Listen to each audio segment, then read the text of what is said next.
guys, I welcome you all in this important session of mechanical engineering material।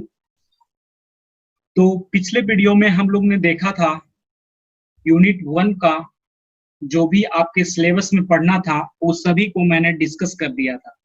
और आज के video में हम लोग यूनिट 2 को स्टार्ट करने जा रहे हैं। और यूनिट 2 को स्टार्ट करने से पहले सबसे पहले हम जानेंगे एक बहुत ही इम्पोर्टेंट टॉपिक जो यूनिट 2 को स्टार्ट करने से पहले हम लोग को जानना है, तो वो है हमारा यूनिट सेल्स। तो सबसे पहले हम लोग जानते हैं कि यूनिट सेल के बारे में जानने के पहले सबसे पहले मैंने एक एग्जांपल आप लोग के लिए बताता हूं। जैसे कि हमारा जो बिल्डिंग होता है उसमें हमारे जो ब्रिक्स होते हैं वो डिफरेंट बहुत सारे नंबर ऑफ ब्रिक्स यूज होते हैं एक किसी भी बिल्डिंग बनाने में। So a number of bricks are used in making a building, ठीक।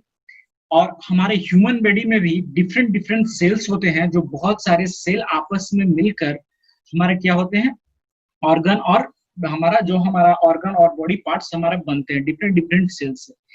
Just like in the case of materials, जो हमारा मटेरियल साइंस और इंजीनियरिंग मटेरियल होते हैं वो मटेरियल भी ठीक उसी तरह जैसे बिल्डिंग में नंबर ऑफ ब्रिक्स यूज होते हैं, जैसे हमारे ह्यूमन बॉडी में नंबर ऑफ सेल्स यूज होते हैं, उसी तरह से हमारा मटेरियल में भी हमारा क्या होता है, वहां पे एक यूनिट सेल होता है, ठीक।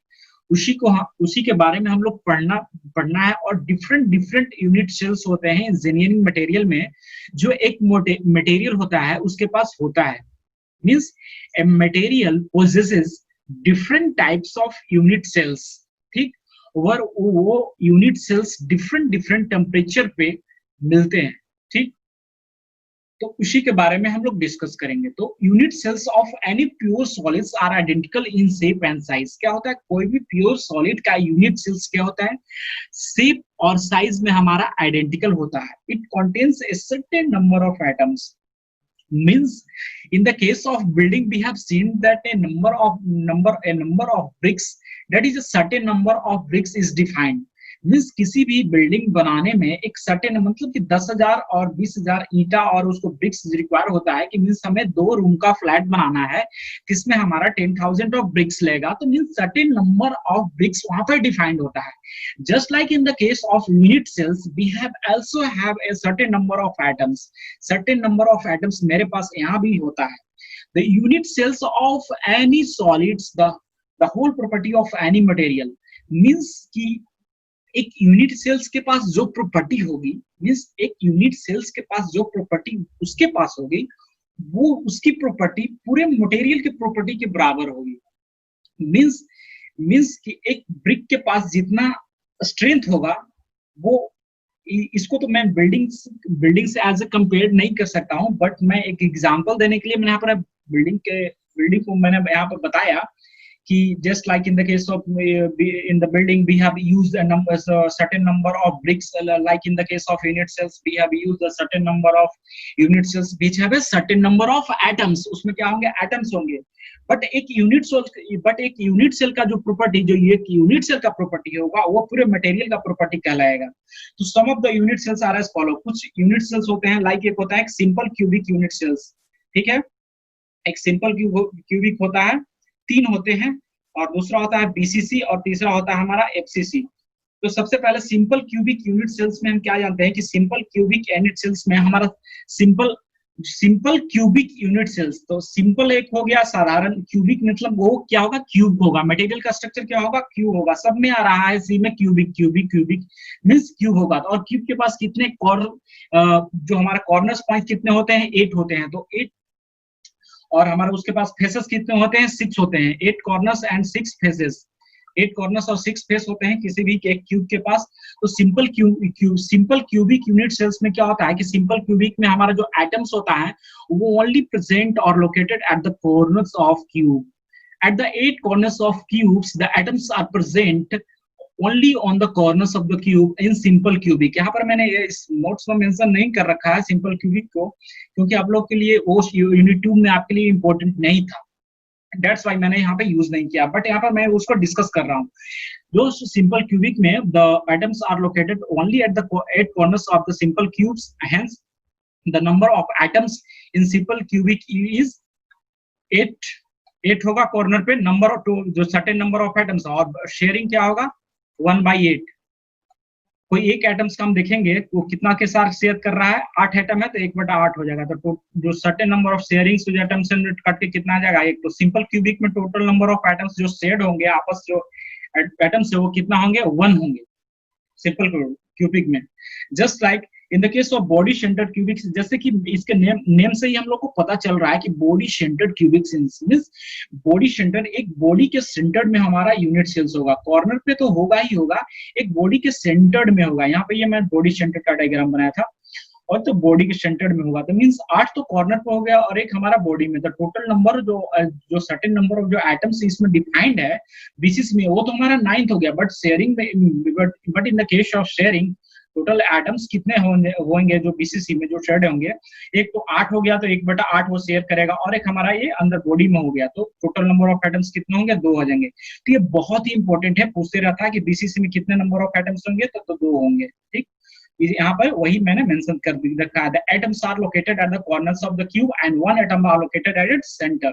The total number of atoms at atom in BCC structure 9। This type of structure is found out. और ये जो हमारा जो स्ट्रक्चर है ये 910 डिग्री सेल्सियस तक, आयरन तक, हम इसी वीडियो में देखेंगे कि ये हमारा जो स्ट्रक्चर है बीसीसी 910 डिग्री सेल्सियस तक हमारा जो स्ट्रक्चर होता है आयरन का, वो बीसीसी होता है। आफ्टर 910 डिग्री सेल्सियस जो हमारा स्ट्रक्चर होता है वो एफसीसी में कन्वर्ट हो जाता है। तो tungsten, chromium, magnesium, molybdenum, these all have BCC structures। से बहुत ही इंपॉर्टेंट है, पूछता है कि tungsten and magnesium have what type of unit cells they have। तो वहां पे क्या होगा बीसीसी, और बीसीसी में कितने नंबर ऑफ एटम्स शेयर होते हैं 2 होते हैं। तो हम लोग ये बीसीसी की यूनिट के बारे में जानेंगे, बीसीसी की यूनिट के बारे में। नेक्स्ट जो है वो एफसीसी के बारे में। तो just like in the case of BCC we have seen that the 8 atoms are shared by the corners at 8 corners of simple cubic।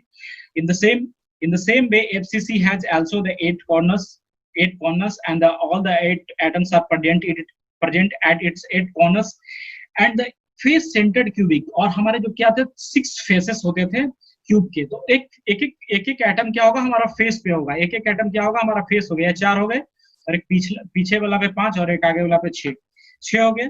तो एक 8 एटम था, 1/8 शेयरिंग कर रहा था, तो हमारा 1 आया, और ये हमारा जो बीच में है सेंटर्ड में है, तो हाफ इंटू 6 फेसेस था, तो 6 से मल्टीप्लाई करें तो 3। तो टोटल नंबर ऑफ एटम्स कितना है 4।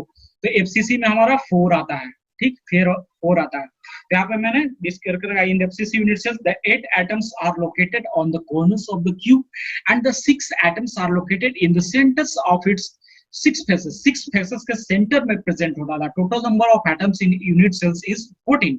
तो होता है 14 होता है, 8 और 6 14। Total number of certain number of atoms कितना डिफाइंड है 14। बट जो शेयरिंग जो एटम्स होगा टोटल नंबर एफसीसी में, वो हमारा क्या होगा 4 होगा। क्या होगा 4 हो गया। वो कैसे होगा मैंने यहाँ पे डिस्कस कर रखा है।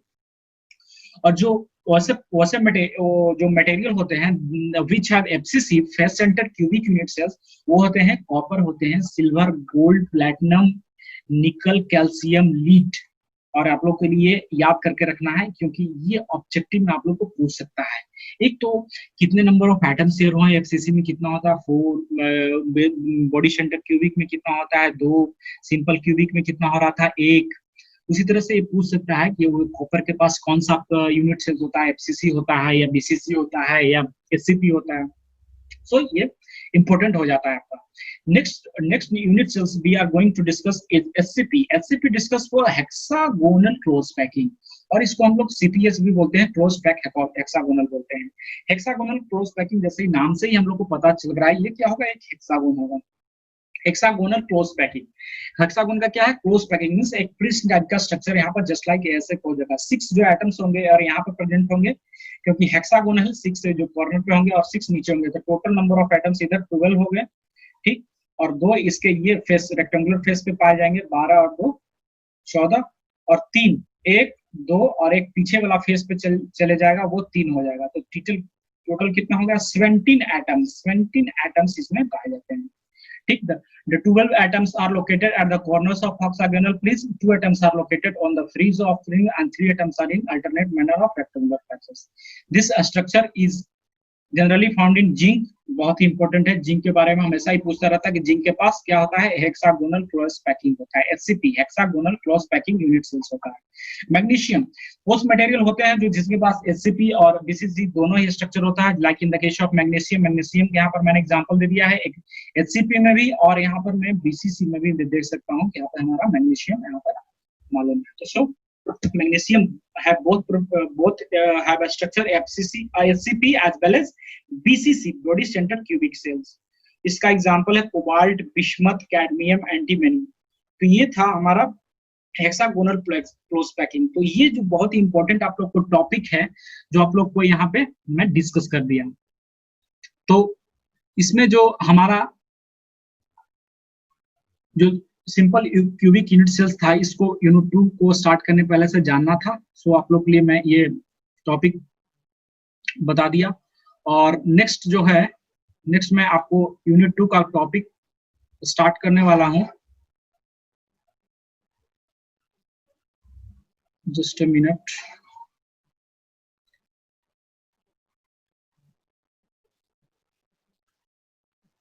और नेक्स्ट जो हमारा है यूनिट 2 का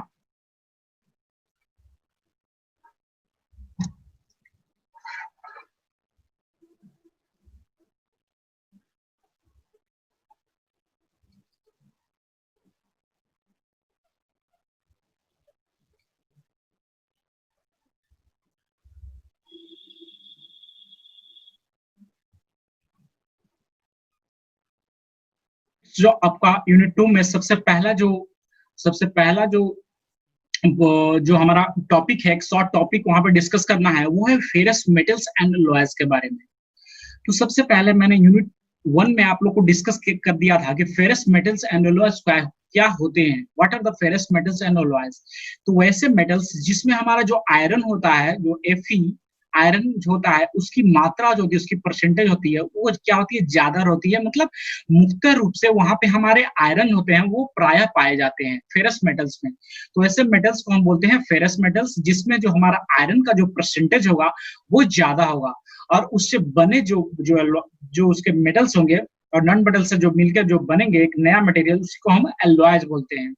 तो इसका फेरस एंड मेटल्स के, चलिए इसको हम इंट्रोडक्शन, सबसे पहले इसको इंट्रोडक्शन देखते हैं। तो engineering practice the ferrous metals and it's alloys have very importance. क्या होते हैं, जैसे कि जनरली हम लोग देखते हैं कि जो हमारा इंजीनियरिंग जो प्रैक्टिस है, इंजीनियरिंग जो एप्लीकेशन है, उसमें जो हमारा जो फेरस मेटल्स होते हैं, उसके जो एप्लीकेशन है वो बहुत ही एक उच्च स्तर तक, ब्रॉड वाइज तक इसको हम लोग को देखा गया है। तो क्या है, इन engineering practice the ferrous metals and it alloys have a very importance. तो इसका जो मेन कारण होता है कि फेरस मेटल्स एंड अलॉयज का जो इसका जो यूज है, ये इसलिए है सबसे पहले कि ये जो हमारा इन्वायरमेंट में है वो इजिली पाए जाते हैं, मीन्स इनकी जो अमाउंट है, जब सरप्लस अमाउंट में पाए जाते हैं, मतलब प्रचुर मात्रा में हमारे वातावरण में, इस अर्थ पे, on this earth atmosphere it is found. क्या है, ये पाए जाते हैं। एंड नेक्स्ट है ये एंड इट्स सुटेबिलिटी। यहाँ पर मैंने किया the fact is that it available in sufficient amount and it's suitability, means ये डिफरेंट एप्लीकेशन होते हैं। जनरली जितने भी इंजीनियरिंग एप्लीकेशन है, उसमें प्रायः हमारा फेरस मेटल्स एंड अलॉयज का वहां पे हम लोग उपयोग देख सकते हैं, और इसको ये सुटेबल होते हैं क्योंकि इनके पास वैसी प्रॉपर्टी होती है, वैसे मैकेनिकल प्रॉपर्टी होती है, वैसी इनके पास इलेक्ट्रिकल प्रॉपर्टी होती है, वैसी इसके पास थर्मल प्रॉपर्टी है, जिससे ये इनको योग्य बनाता है कि ताकि इनका इंजीनियरिंग प्रैक्टिस में और एप्लीकेशन में यूज हो जाए। जितने भी मशीनरी हैं और स्ट्रक्चर हैं, जितने भी मशीनरी और स्ट्रक्चर होते हैं, लाइक मशीनरी हम स्ट्रक्चर पर बात बताएं, तो उसमें जो हमारा फेरस मेटल्स का ज्यादा वहां पे यूज होता है, वहां पे उपयोग होता है। तो नेक्स्ट जो हम लोग देखने वाले हैं कि कौन कौन से ऐसे एप्लीकेशन है जहां पर हमारा फेरस मेटल्स एंड अलॉयज के बारे में जानते हैं। तो सबसे पहला पॉइंट है, it is used in manufacturing machine component. क्या हो गया, तो सबसे जो पहला पॉइंट है that it is used in manufacturing machine component, like different type of machine manufacturing component, like machine component like pistons, engine cylinders, cams, valves. These all are the machines components which which are manufactured by the use of ferrous metals. इसमें क्या होता है, ferrous metals use होते हैं. सो बहुत सारे ऐसे machine जो कंपोनेंट होते हैं उनका जो वो बने होते हैं किसी से, फेरस मेटल से. नेक्स्ट पॉइंट है, it is used in engineering structure such as bridge, building, drainage. जिससे कि हम लोग देखते हैं कि जो फेरस मटेरियल होता है, जो आयरन होता है, वो बहुत सारे ब्रिज में, हमारा बिल्डिंग में, ड्रेनेज सिस्टम में, जो हमारे गली मोहल्ले में जो हमारा ड्रेनेज सिस्टम होता है उसमें हम लोग देखते हैं. जिसके ब्रिज ओवर द रिवर जो ब्रिज बनाया जाता है उसमें हम देखते हैं कि different different types of ferrous materials का वहाँ पे बीम्स लगाया जाता है, वहाँ पे कॉलम लगाया जाता है, वहाँ पे स्ट्रट लगाया जाता है, वहाँ पे पिलर लगाया जाता है. वहाँ पे लोग फेरस मटेरियल का यूज कर रहे हैं. बिल्डिंग में भी हम लोग देख रहे हैं कि डिफरेंट डिफरेंट टाइप का हम आयरन वहाँ पे यूज करते हैं. नेक्स्ट है, it is used in domestic purposes. Means मैंने क्या बताया कि its application is wide over range, मतलब बहुत ही विस्तार पूर्वक इसका एप्लीकेशन है. लाइक जैसे कि हम लोग खास डोमेस्टिक पर्पस में भी इसका यूज करते हैं. लाइक डिफरेंट डिफरेंट जो हमारे जो किचन में जो सामान होते हैं, जो डिफरेंट टूल्स हम लोग यूज करते हैं, लाइक वेजिटेबल कटर्स और चिलर पुलर्स और जो होते हैं उसको जो हटाने का काम करते हैं, वो भी हमारा क्या होता है, फेरस मेटल्स का ही बने होते हैं. नेक्स्ट है, ferrous and its alloys in railway. जैसे रेलवे ट्रैक हुआ, उसके जो व्हील होते हैं और वैगन बोलते हैं, जो डिब्बा आप लोग बोलते हैं, वैगन व्हील होता है, उसके रेलवे ट्रैक होता है, उसमें भी हम डिफरेंट डिफरेंट फेरस का यूटिलाइज कर रहे हैं. वहाँ पर फेरस मटेरियल्स का वहाँ पे यूज होता है. नेक्स्ट है, ferrous and its alloys is used in manufacturing submarine. इसका एप्लीकेशन इतना वाइड ओवर रेंज है कि like in the case of submarine we have also use of ferrous metals and its alloys. Agricultural tools में भी हम लोग use कर रहे हैं. Body part of vehicles, different different vehicles का बॉडी पार्ट्स में भी हम लोग फेरस मेटल्स यूज कर रहे हैं. तो यहाँ पर आप लोग फेरस मेटल्स और एलॉयज के बारे में केवल इंट्रोडक्शन जानना था और उसका कुछ मैंने यहाँ पे एप्लीकेशन देखा. फेरस मेटल्स एलॉयज और एलॉयज के बारे में आप लोग के लिए न्यू एक टॉपिक ही है. आप लोग एलॉयज के बारे में वहां पे मतलब डिफरेंट डिफरेंट दिखाएंगे. लाइक फेरस एलॉयज देखेंगे, नॉन फेरस एलॉयज देखेंगे, निकल एलॉयज देखेंगे. उसमें डिफरेंट डिफरेंट एलॉयज यहाँ पे डिस्कस करना था. ठीक, तो यहाँ पर मैं फेरस मेटल्स एंड एलॉयज में इसका इंट्रोडक्शन मैंने यहाँ पर दे दिया कि क्या होता है फेरस मेटल्स एंड एलॉयज और उसके एप्लीकेशन क्या क्या होते हैं. नेक्स्ट जो है वो हमारा है क्या है कि नेक्स्ट जो हमारा जो स्टार्ट करने वाले हैं वो है allotropic form of iron. Like in the case of carbon we have seen that the different allotrope of carbon. ठीक, कार्बन का स्वरूप और क्या उसको हिंदी में क्या बोलते हैं एलोट्रोपिक मुझे मालूम नहीं. लाइक स्वरूप या समरूप यही बोला जाता है, तो शायद मुझे उतना पता नहीं. तो एलोट्रोपिक जो कार्बन का हो उसमें हम देखते थे कि diamond and graphite are two allotropes of carbon. Carbon का क्या है, दो एलोट्रोप्स होते थे, डायमंड और ग्रेफाइट. मींस कि जो हमारा एलोट्रोप उसके कहते हैं जिसका स्ट्रक्चर, प्रॉपर्टी और उसमें जो प्रॉपर्टी होती है, उसकी स्ट्रक्चर होती है, जो उसकी स्ट्रेंथ होती है वो सेम होती है. मींस उसके मिलते जुलती है. जो मींस जो कार्बन का जो जिसमें जो प्रॉपर्टी है, मतलब जो सभी प्रॉपर्टी नहीं, मींस जो उसकी स्ट्रक्चर होती है और जो डायमंड और ग्रेफाइट का स्ट्रक्चर है वो सेम होता है. ठीक, कार्बन एज कम्पेयर टू उसी को बोलते हैं एलोट्रोप्स के बारे में, उसका समरूप होता है. ठीक, तो like in the case of pure iron we have also have allotropes. ठीक, प्योर आयरन में भी हमारा क्या होता है, डिफरेंट डिफरेंट एलोट्रोपिक फॉर्म पाए जाते हैं. तो हम लोग इस ग्राफ से देखेंगे कि कौन कौन सा एलोट्रोपिक फॉर्म होते हैं आयरन के. ठीक, और यहाँ पर मैं इस जो हमारा जो ग्राफ है इसको मैं आप लोग को ब्रीफली एंड कंसेप्चुअली यहाँ पर डिस्कस करूंगा, जिससे आपका एक भी क्वेश्चन लीव नहीं होगा. ठीक, और इससे जो 30 और 35 क्वेश्चन बनते हैं और ये बहुत आसानी पूर्वक, अगर 5 मिनट में मैं आप लोग यहाँ पर डिस्कस करूंगा ग्राफ, और अगर आपको क्वेश्चन इस टॉपिक से रिलेटेड जो क्वेश्चन आते हैं तो आप लोग इजिली विदिन अ मिनट आप लोग सेकंड इसको सोल्व कर सकते हैं. और इसको कोई इतना रटने की कोई जरूरत नहीं है. बस आप लोग ये ग्राफ समझ गए, उसके बाद आप अपने लैंग्वेज में with own your language you have right in your exam. अपनी भाषा में आप अपने एग्जाम में लिख सकते हैं. आप केवल इस ग्राफ को समझ लीजिएगा तब. तो चलिए इस ग्राफ को हम आप लोग के लिए ये ग्राफ बताते हैं. तो इस ग्राफ में सबसे पहले जानना है एक्स एक्सिस और वाई एक्सिस. ग्राफ है और ये प्लेन में है, तो इसके पास दो एक्सिस होंगे, एक्स एक्सिस और वाई एक्सिस। एक्स एक्सिस पे मैंने टाइम लिया है जो आवर्स में है, ठीक। तो यहाँ पर आप लोग के लिए टाइम है वो एग्जाम में नहीं पूछता है, ठीक, कि टाइम टाइम का जनरली इंपॉर्टेंस नहीं है एग्जाम में, कि at what time that pure iron has this structure and this. आपका जो इंपॉर्टेंट है वो है आपका टेम्परेचर, डिफरेंट डिफरेंट टेम्परेचर पे कौन कौन से प्रॉपर्टी होंगे आयरन में और उनका क्या क्या स्ट्रक्चर होगा, ठीक। तो सबसे पहले क्या हो गया कि on horizontal axis we have represent the time of heating. क्या है, जो मटेरियल को हीट कर रहे हैं तो कितने घंटे के बाद कर रहे हैं, किसी मटेरियल को 2 घंटे बाद हीट कर रहे हैं, किसी मटेरियल को 5 घंटे के बाद कर रहे हैं। मींस एक्स एक्सिस पे टाइम ऑफ हीटिंग मैंने रिप्रेजेंट किया, और जो हमारा जो ये हॉरिजॉन्टल एक्सिस जो कहते हैं, और ये जो बाई एक्सिस जो हमारा वर्टिकल एक्सिस है, इसमें मैंने क्या रिप्रेजेंट किया, इसमें मैंने टेम्परेचर यहाँ पे रिप्रेजेंट किया है, ठीक।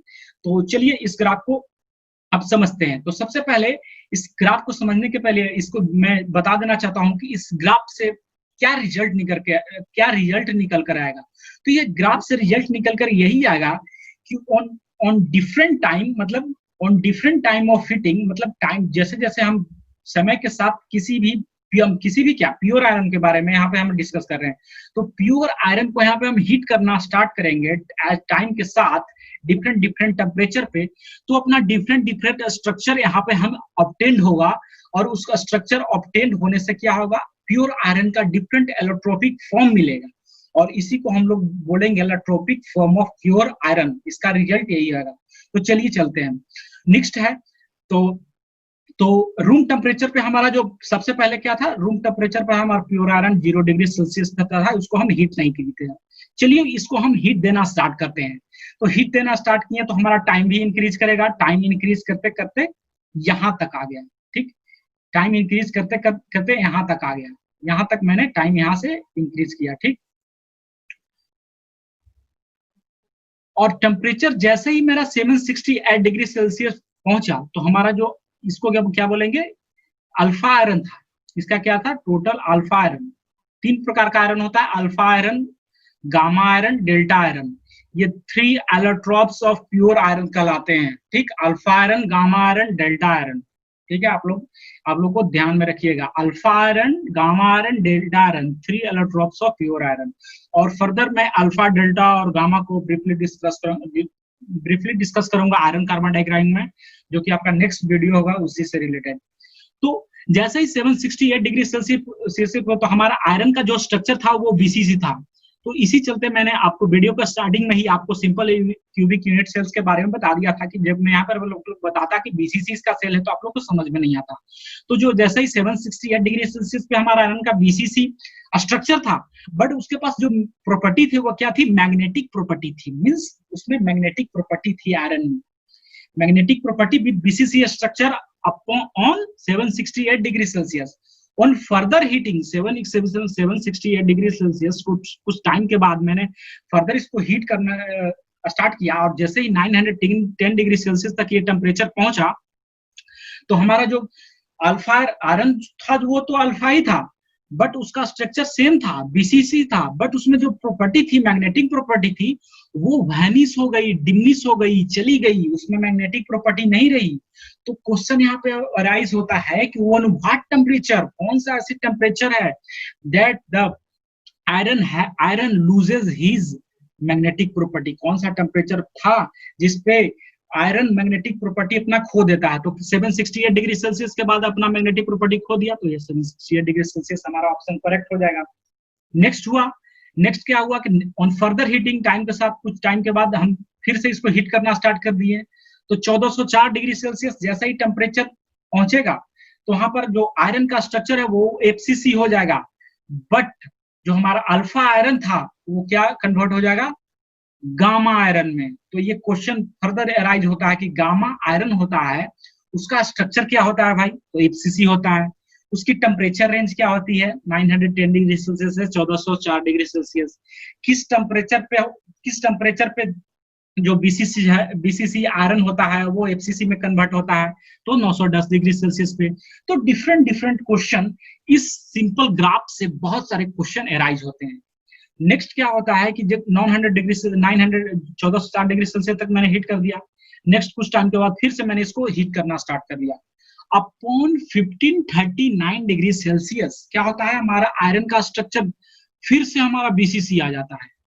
पहले तो बीसीसी था ही अल्फा आयरन के साथ, फिर गामा आयरन हो गया बट उसका स्ट्रक्चर एफसीसी हो गया, अब फिर से उसका स्ट्रक्चर बीसीसी तो आ गया बट आयरन क्या हो गया, डेल्टा आयरन इसको बोलते हैं। ठीक, तो एक आयरन होता है अल्फा आयरन, एक होता है delta iron. But alpha iron का टेम्परेचर रेंज 0 से 910 डिग्री सेल्सियस है बीसीसी स्ट्रक्चर में, बट एक डेल्टा आयरन है जिसका स्ट्रक्चर बीसीसी ही है बट उसका टेम्परेचर रेंज क्या है, 1404 से 1539 डिग्री सेल्सियस। सो कंफ्यूज नहीं होइएगा, क्योंकि ये अल्फा आयरन का है जो बीसीसी स्ट्रक्चर है, उसका टेम्परेचर रेंज कुछ और है, और एक जो हमारा डेल्टा आयरन होता है उसका बीसीसी स्ट्रक्चर है बट उसका टेम्परेचर रेंज डिफरेंट है।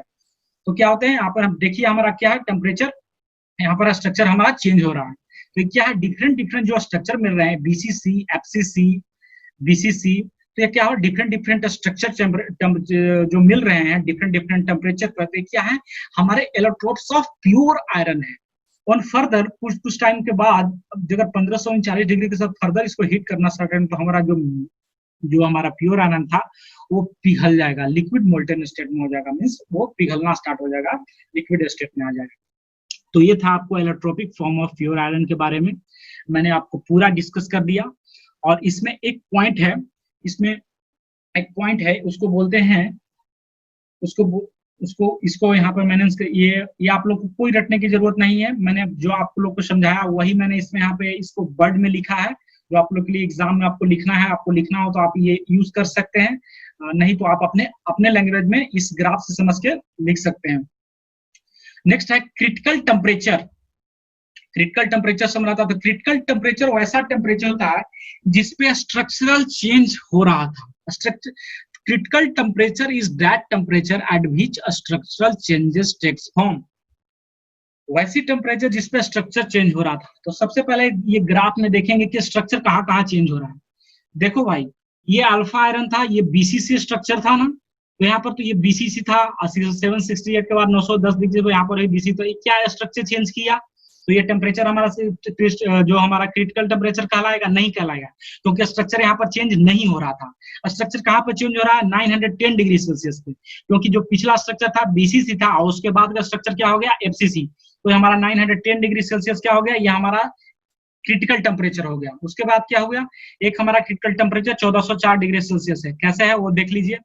क्या था क्रिटिकल टेम्परेचर 1404 पे, सबसे पहले आयरन क्या था, एफसीसी था, उसके बाद क्या हो गया, हमारा बीसीसी हो गया, तो स्ट्रक्चर हमारा चेंज किया, स्ट्रक्चर चेंज कर गया। तो क्रिटिकल टेम्परेचर क्या, कौन सा टेम्परेचर था, जहां पे जो हमारा था स्ट्रक्चरल चेंज हो रहा था, स्ट्रक्चर में चेंज हो रहा था, तो 1404 पे मिला। और उसके बाद 1539 के बाद कोई स्ट्रक्चर नहीं मिला वहां पे, तो हमारा जो प्योर आयरन था वो मोल्टेन स्टेट में चला गया। So we have two temperatures, we have two temperatures, one is 910 degrees Celsius and other is 1404 degrees Celsius. These two temperatures are known as critical temperatures. ठीक, allotropic form of pure iron में दो critical temperature होते हैं, एक होता है 910 degree Celsius, दूसरा होता है 1404 डिग्री सेल्सियस। और 910 डिग्री सेल्सियस को हम बोलते हैं एलसीटी। एलसीटी कहने का मतलब लोअर क्रिटिकल टेम्परेचर, इसको बोलते हैं लोअर क्रिटिकल टेम्परेचर, क्योंकि ये टेम्परेचर क्या है, नीचे है, इसलिए इसको बोलते हैं लोअर क्रिटिकल टेम्परेचर। दो ही टेम्परेचर है और ये ऊपर है, ये अपर हुआ और ये लोअर हुआ, तो इसी को नामकरण किया, इसको बोलते हैं यूसीटी, अपर क्रिटिकल टेम्परेचर। यहाँ पर मैंने मेंशन कर रखा है 910 एलसीटी, 1404 यूसीटी, और यहाँ पर मैंने बताया।